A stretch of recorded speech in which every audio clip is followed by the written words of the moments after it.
What is your name? Few weeks back, I told one person, you got to change your name. His name in French means problems. Because his mother, that I know, gave her that name because she has so much problems. She conceived that girl under a situation I can't describe. Problems. Few weeks back, I talked to that person. I know she's not born again. I tried to go see a pastor. To change the name. Because that name is a problem. At birth, Lamech gives birth to Noah. Noah. Whoever listening to me right now will listen to me. If your name is Noah, your parents are blessed. That means your parents knew something you don't know. Noé. Si ton nom s'appelle Noé, si tu t'appelles Noé, tu dois aller donner un don à tes parents. Parce que tes parents avaient vu quelque chose dans l'esprit. C'est un nom béni. C'est un nom qui a une bénédiction spirituelle. Tu ne peux pas être n'importe qui. Lorsque tu as le nom de Noé, non! C'est un nom prophétique. C'est un nom qui a un message derrière. Voilà le message. Genesis chapter 5, verse 29. The parents are giving the name by faith. Hear what they said. And he called his name Noah, saying, that means that the meaning. This one, oh you. Brothers, how many years Methuselah lived? 969 years, just one person. So I want you to listen to this. One person from the father to the other one, he lived 969. Before him, some lived 962.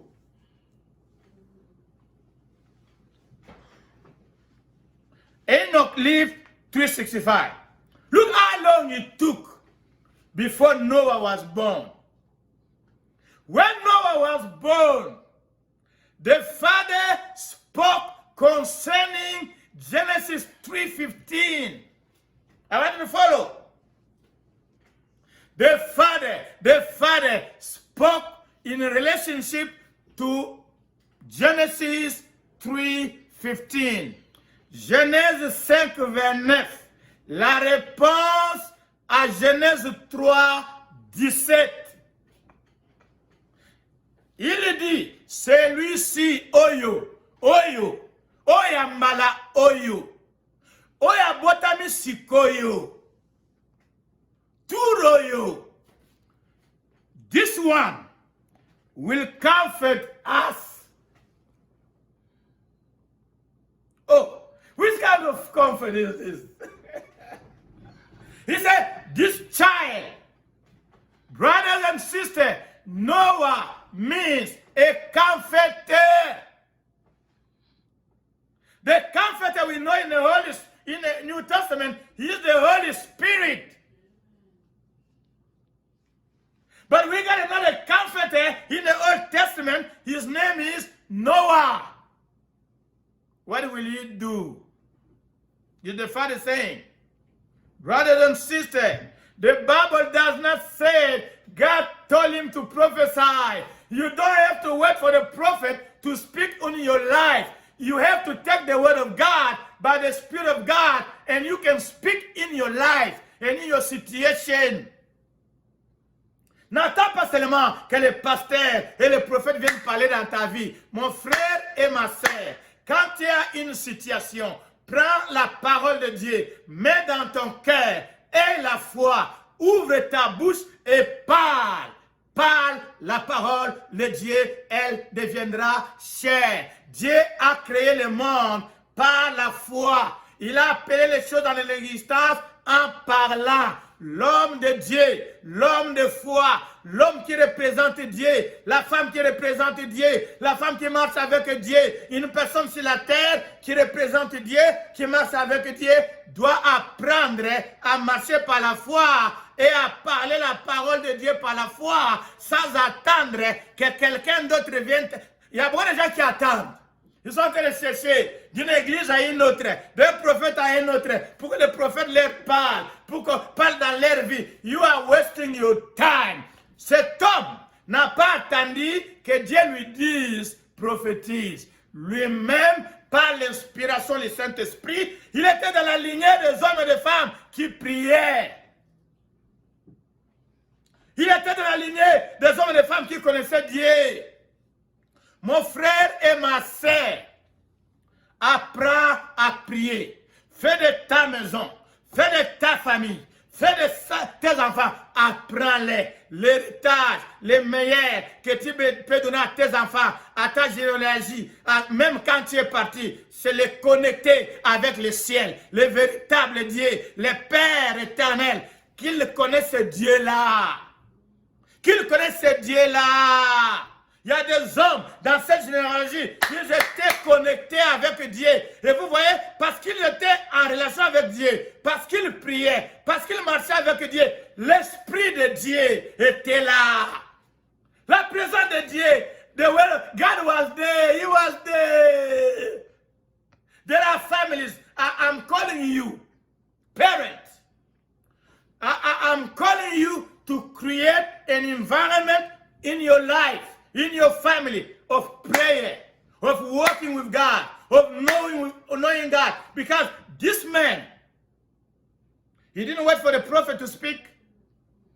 He lived in a spiritual environment because of his grandparents. They were men of prayer. Enoch worked with God and was gone.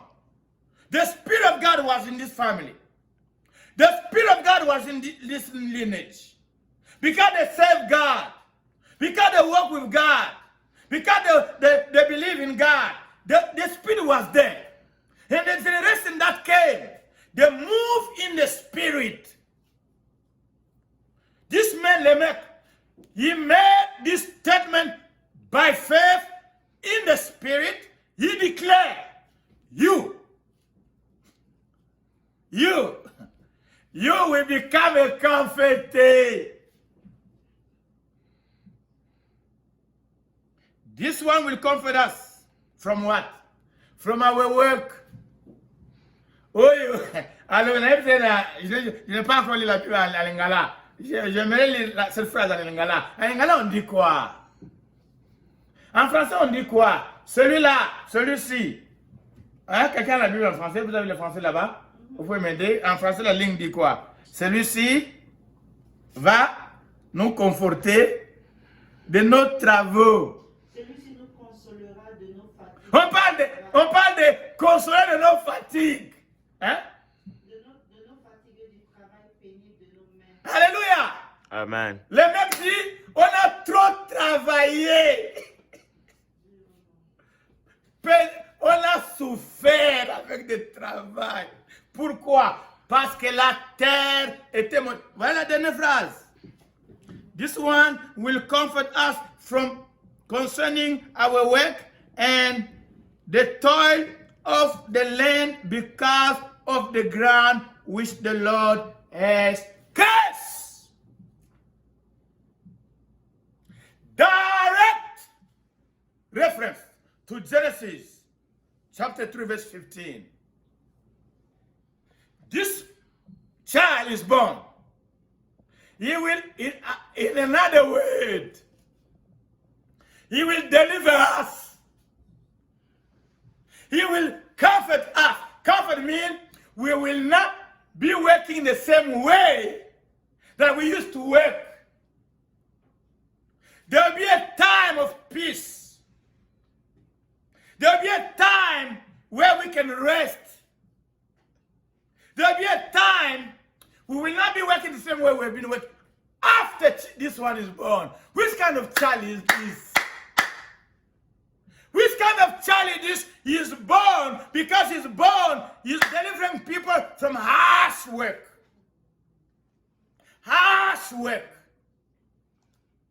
This is a man who were born to deliver his parents, grandparents, everybody from the bondage and the curse of Genesis 3:15.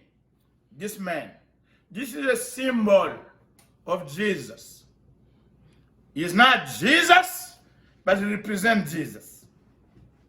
The one who's supposed to come to deliver people from the bondage of sin and its consequences.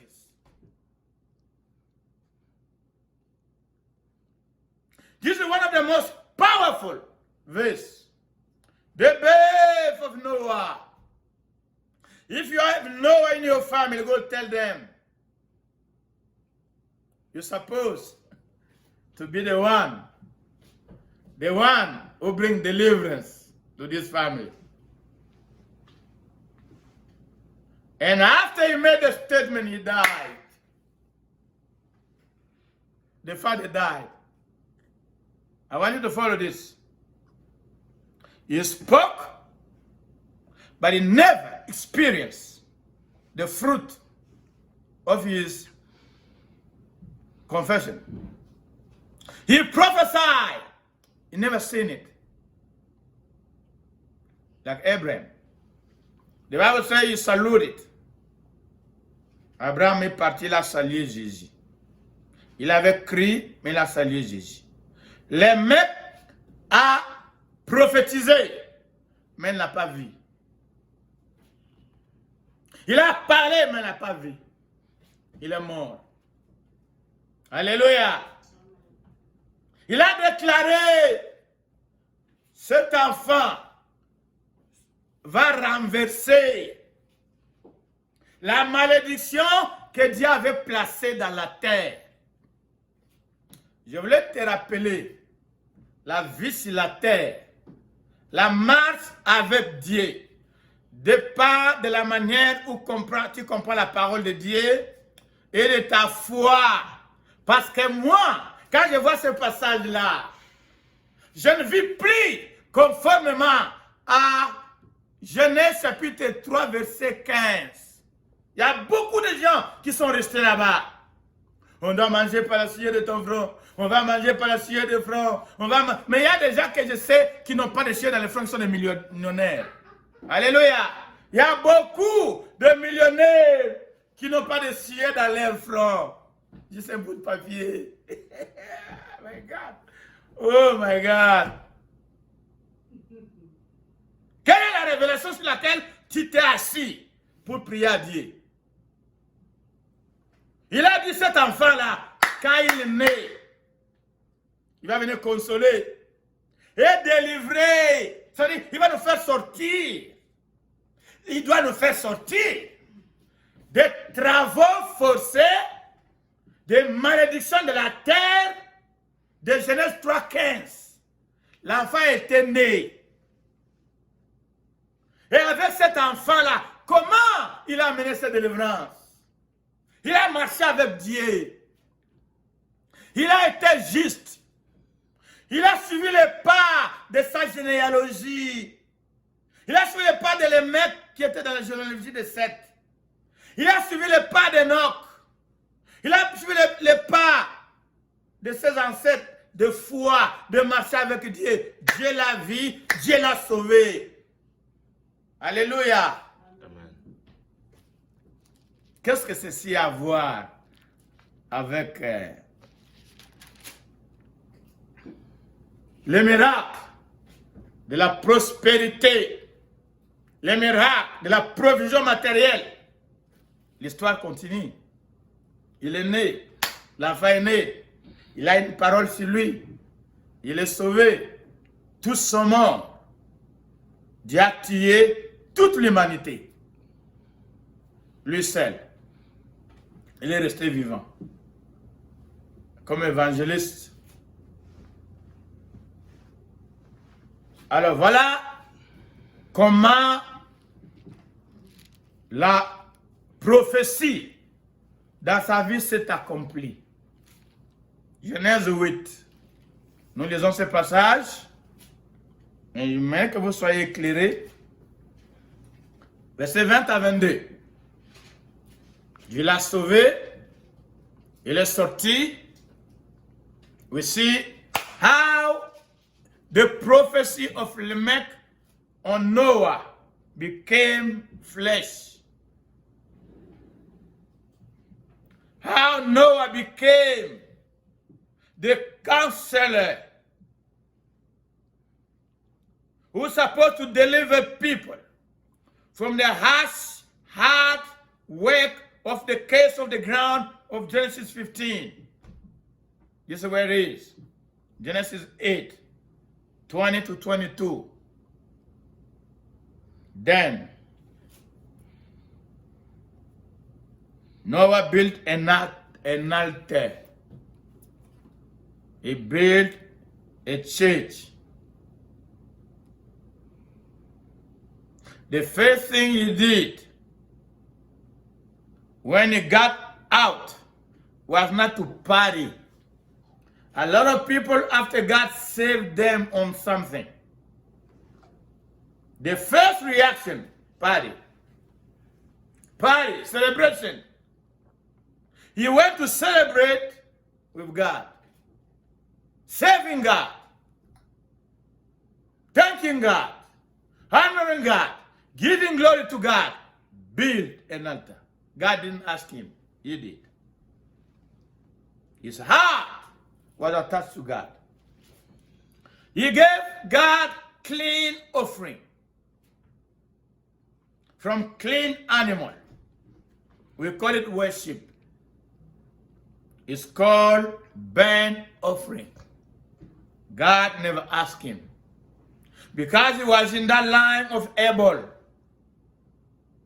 He knows, maybe he heard a story from generation to generation that God loved worship. God loved the people who give him the life, who offer him. Giving. At this time there were no money. The heart. They also gave the material they had. Today we talk about money because we don't give animal anymore. So what do we give God? They are Christians, they work, they make money, but they don't give God. I want to show you this principle.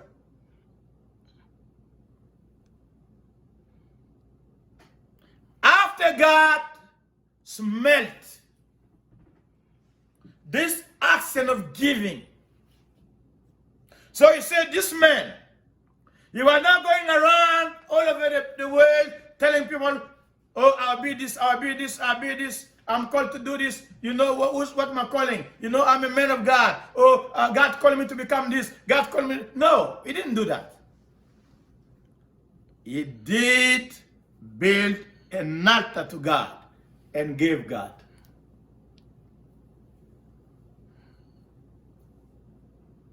God saw.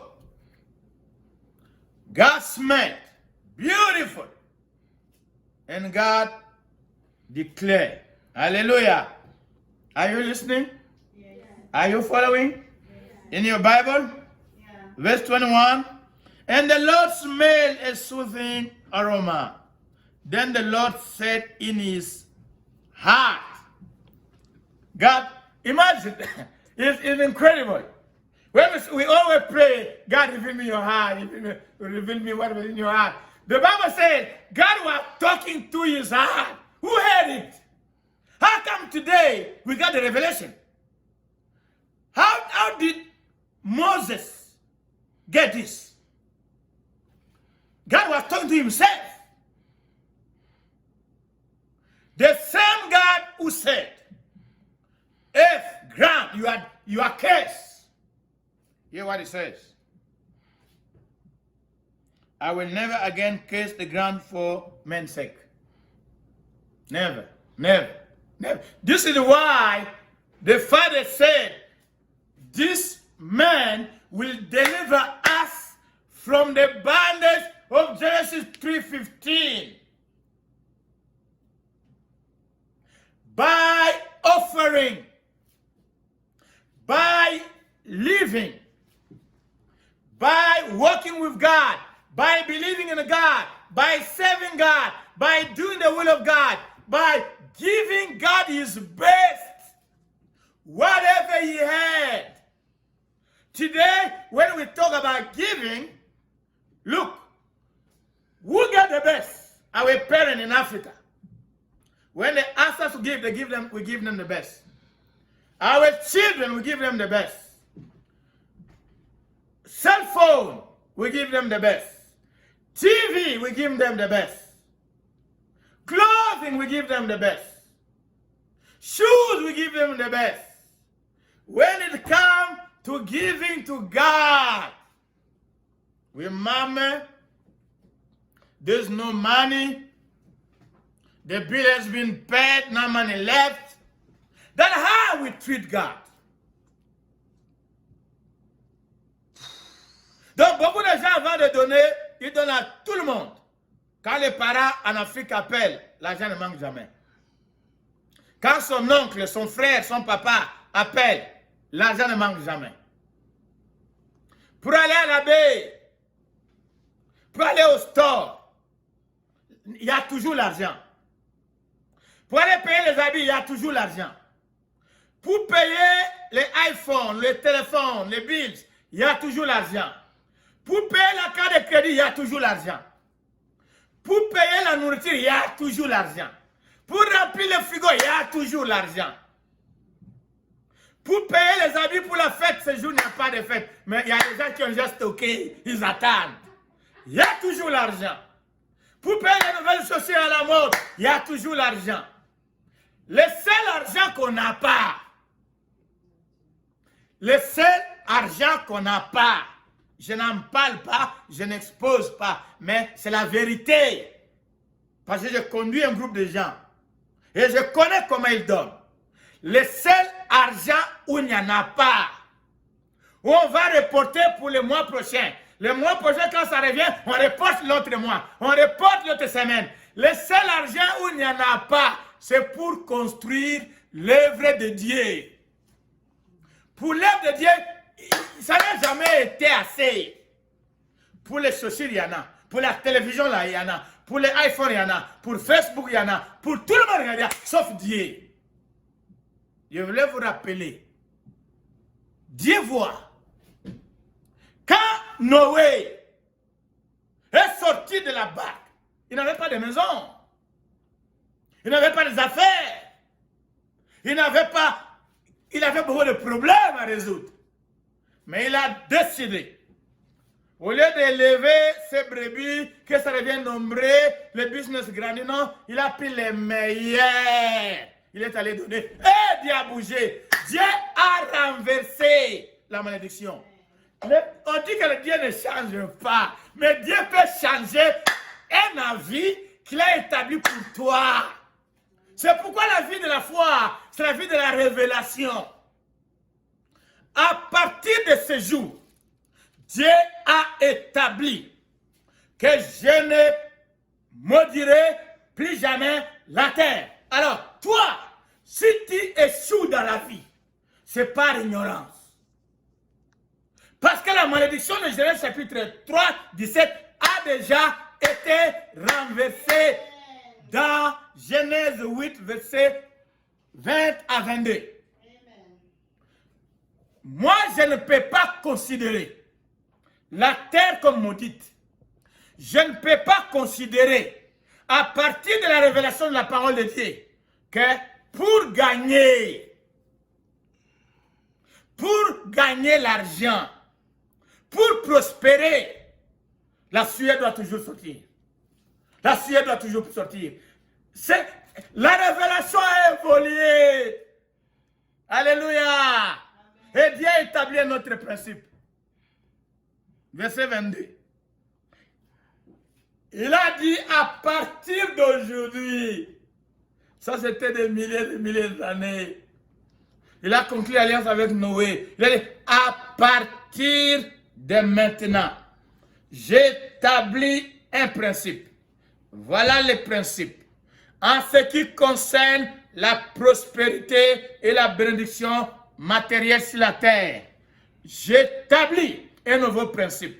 Ce n'est plus Genèse 3, 15. Maintenant, c'est Genèse 8, 22.